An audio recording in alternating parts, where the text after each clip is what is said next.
you know, and it worked out. You've got a long list of credits in the industry and working in different roles. I noticed one list, you've done sound, crew, producing, editing, directing, writing as well. Did I leave anything out? He started out. Yeah, I started out as a cinematographer, and then I realized that producers hire cinematographers, so then I quickly moved into trying to be a producer.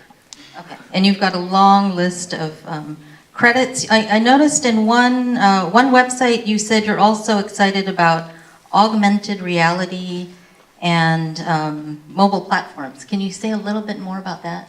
Yeah, does anybody know what augmented reality is? Can you hold up your hand? How many play Pokemon Go?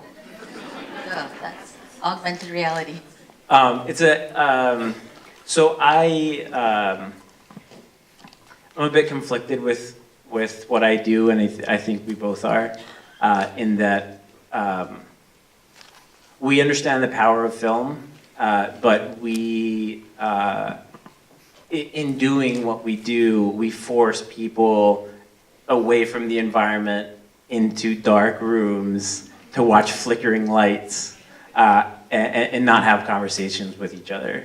And so what we hope to do with our films is to really bring communities together and really encourage individuals to engage with their environment and the community that they live in.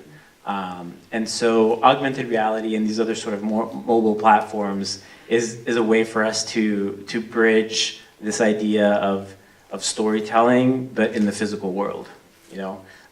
Technology is to a point, and will continue to get to a point where you can walk into a space that used to be that something incredibly relevant to your life happened there, and you'll be able to hear it and see it and experience it. And then all of a sudden now you have a connection to that space, to that place, and you can share that connection with other people. So, you know, that's kind of where we're hoping to go in the future. Great, okay, well, we're excited to see where that takes you. What I like about the film is its authenticity. You are Rapa Nui and tell the stories of four. So it's the story of your island from the perspective of four people from the island, and I think that's refreshing. It's also very powerful. It's sort of, I think of the film as a product crafted almost like that mall in the film, right? Designed, built by Rapa Nui for Rapa Nui. But I think your film is also a gift for the wider world. What are some of your aspirations about this film? Who do you want it to reach, and how can we help you achieve that goal? Sure, yeah, I'll feel that. You know, we have particular impact goals that we hope to get out of this film. It took us, you know, a while to create this, and towards the end, we quickly realized that this isn't the end. You know, that the work really happens after someone watches it. So these conversations is what we want to encourage throughout the country, and then also internationally. We're working to have screenings in the countries where that essentially provide the most tourists to Rapa Nui, right? So step one is responsible tourism or sustainable tourism. Even just educating people about where they are going is a huge step. And then, you know, the other big part of it too, especially here in Hawaii, is this sort of cross-cultural connection. You know, Hawaii and Rapa Nui are two parts of this giant triangle that is in many ways experiencing everything that we are in Rapa Nui. You see it just to a different scale here in Hawaii. You see it in Fiji and Samoa and Tonga and all these different places. And honestly, for the rest of the mainland, for the rest of the country, Hawaii is an incredible shining light of sustainability and practice in that. Because I think whether it's global warming or whatever else, I mean, here on an island, you see it, right? You see it happen. And here on an island, then, you act locally to find solutions to these global problems, but just on this smaller scale. In many ways, Rapa Nui looks at Hawaii because Hawaii is developing all of these processes, and we are slowly catching up to them. You know, on the flip side too, Rapa Nui, that is governed by Chile. Chile is a very progressive government. They are very in tune to the environment and what is happening there. And so within these past several years, we've seen a lot of just, I guess, awakening, you know, by the Chilean government and politicians in matters of the environment specifically. So that's great to see. Thank you. I think one of the other issues in the film that we experience in Hawaii is that the balance between our culture, sustaining our culture, and food sovereignty, and balancing that with globalism and tourism. Your father was at one time a Rotary World Peace Scholar, and he said development is about more than just preventing Rapa Nui from becoming a Waikiki-style resort. I thought that was a very powerful statement. What are some of your thoughts about development? And you've seen that here in your youth and in Rapa Nui. So what are some of your thoughts about that? Yeah, well, I am my father's son. He is a politician and a very convincing one. So, you know, if you grow up under him, you tend to understand, you know, his viewpoint very much so. There are no walls in an island, right? And in many ways, the contact between the West and Rapa Nui has happened. And so there's really no going back. What we realized in the film is this quote that Benno early on says, you know, there's good and there's bad, you know, and you have to figure out what is good and welcome it, and the bad stuff will also come, you know. It's an ever-changing process, I think. And what we figure out today will be different 5 or 10 years from now. But allowing for that change and that adaptability is what makes us resilient. And in fact, our ancestors did the same. You know, survival is based on that resiliency. Thank you. Did you want to add to that? I did have a thought. Yeah, I would just, I guess, say that.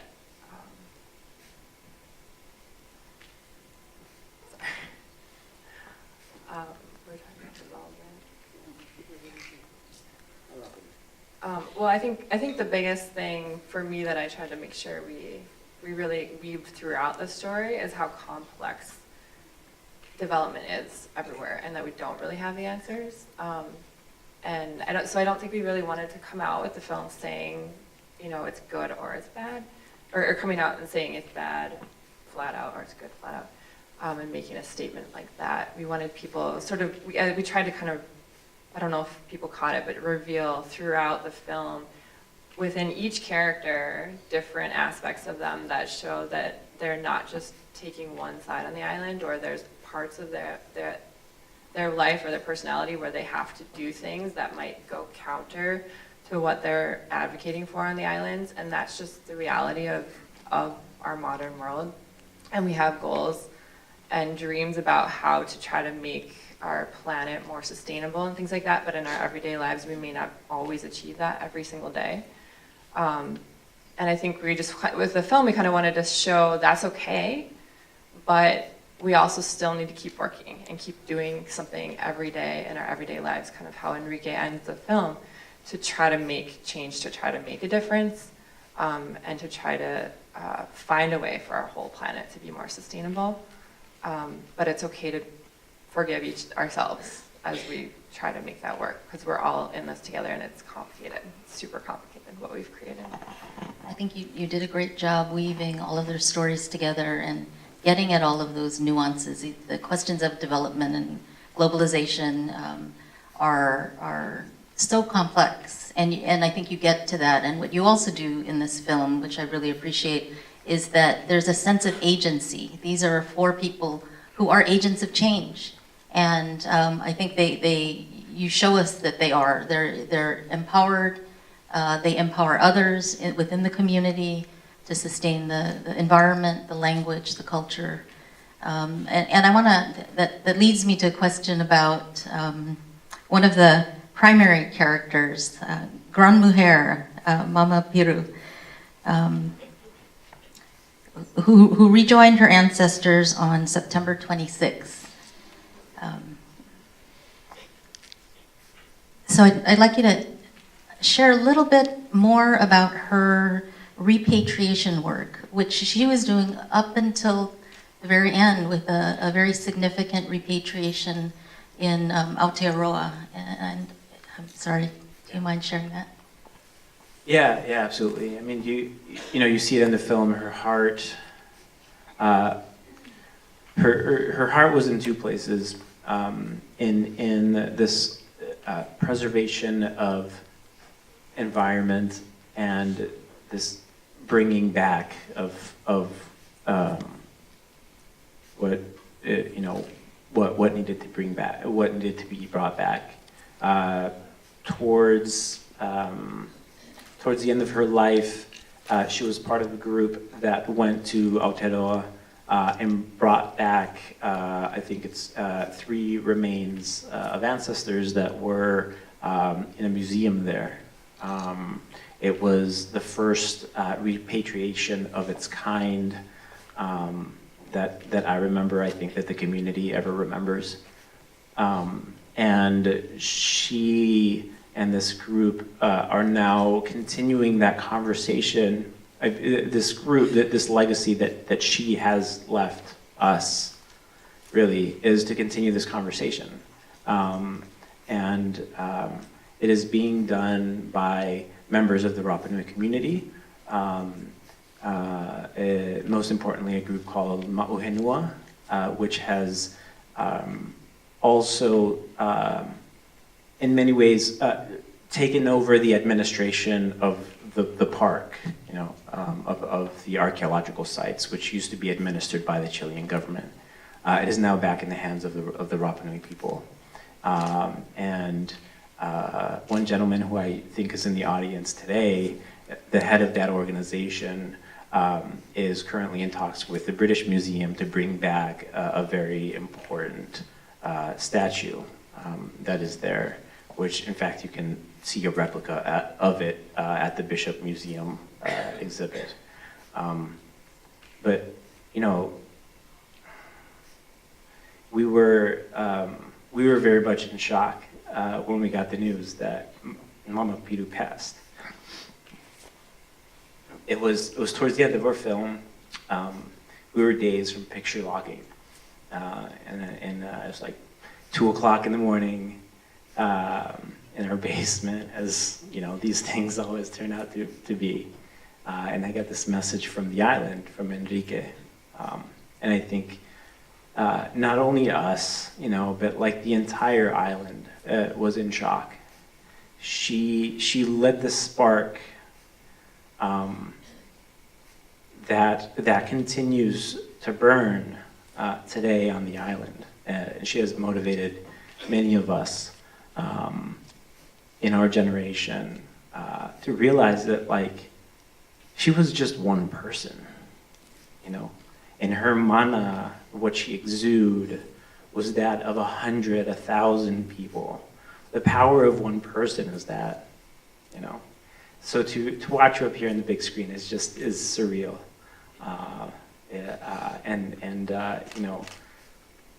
As we finish this film, I think, it sort of also evolved into realizing that this is our form of not only honoring her, but also of our ancestors, right?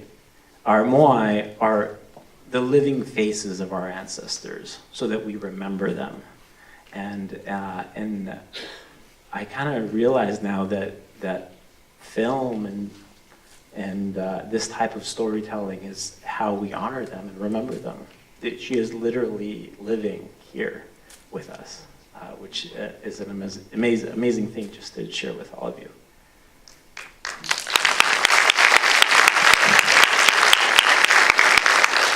I'm sure she and your ancestors are very proud, although for sharing her with us and the rest of the world, and for sharing your thoughts. I want to turn now to the audience and give you a chance to share your thoughts. Filmmakers always enjoy getting reactions from their viewers, thoughts, questions, reactions. You can tell us the boring parts too. That's very educational on our end of things.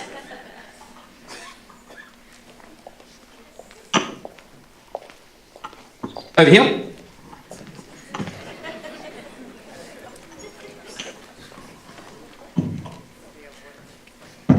Hello, I'm Tina. I'm from Palau.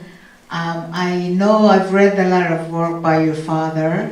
I work in the museum world and a member of PIMA, Pacific Islands Museums Association. I'm here on a meeting, leaving tomorrow morning. I'm curious to know the status of the music school and if it's continuing and what will it be as a music school. Thank you. Thank you for coming, for making it. Mahani and Enrique are doing well. Their daughter Tahai is obviously a lot older now. But the music school continues. They have been able to piece together grants and funding from a variety of different places, but are also heavily dependent on just donations and help. The music school is completely off-grid, which is pretty amazing. It generates its own electricity. It has its own water source. And so really like the financial part of it is paying their staff, their teachers, this sort of part of it. In fact, their list of students who want to be part of it is large compared to who they can actually bring in because of the bandwidth of teachers. But they're continuing to broaden their classes. They teach violin, ukulele, cello, classical piano, chants. So like haka, we have ute, and a few other traditional forms of singing and chanting. They're doing it amazingly enough. Next question down here.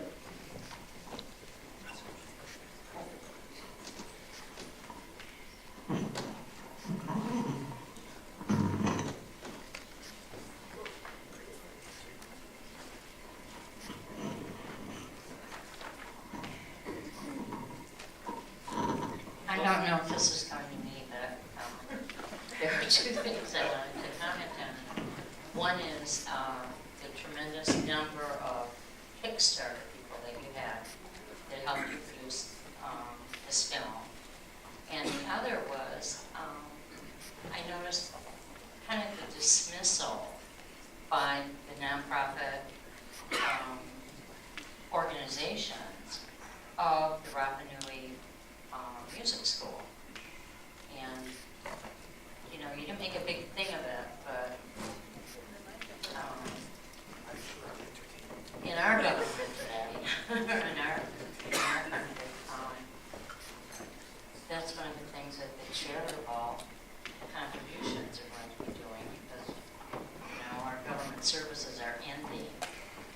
But you make it show how difficult it is to try to survive, as a society and with your own problems, but your own growth style. And it's really impactful to me. Thank you. We had incredible Kickstarter support.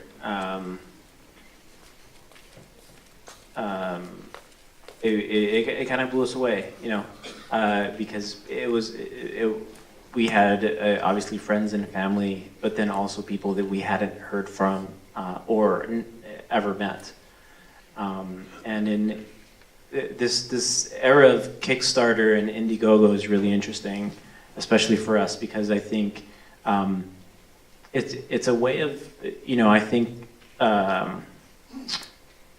supporting in a small way what you want to make in the world.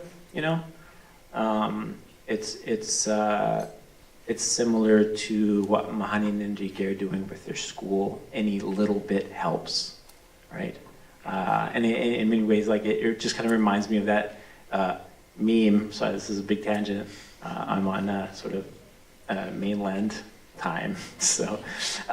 But it reminds me of that meme that says, I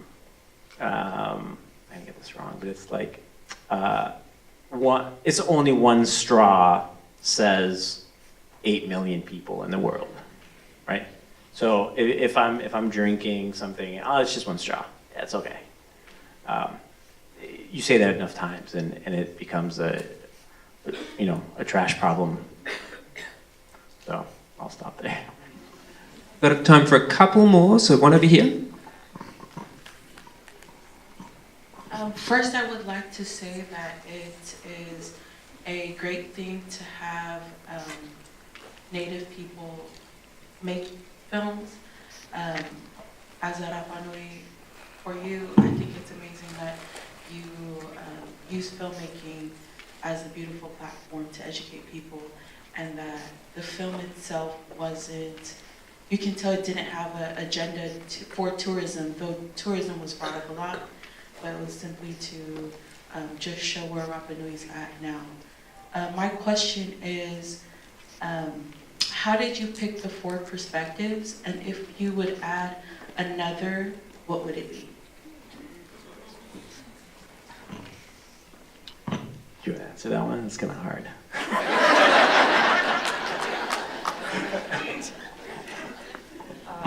Well, let's see. We sort of fell into it and got very lucky in finding these really strong characters. I think we initially set out to interview a lot of people on the island, and we talked to a farmer, we talked to a restaurant owner, we talked to other people, I'm sure, that I'm forgetting, in addition to the characters that we have now. And just kind of, through different iterations of the film, found that the people gravitated, obviously, to Mama Piru, to Enrique and Mahani as well. And we needed a counter, sort of a counter to that, or just another perspective. And we had been trying really hard to get his dad on board with the film. And it was challenging. He's a great politician. It's hard to get him to be, to just be real and honest on camera. And we still had some trouble with it. We had to like put in some things that were more like promised outtakes. But in the end, we felt like we really needed his perspective to kind of balance it out.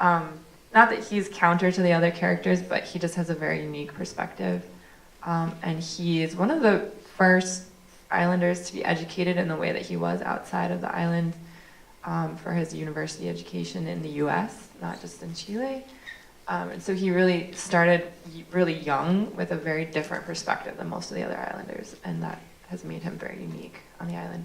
I think Benno, we had wanted to be a stronger character.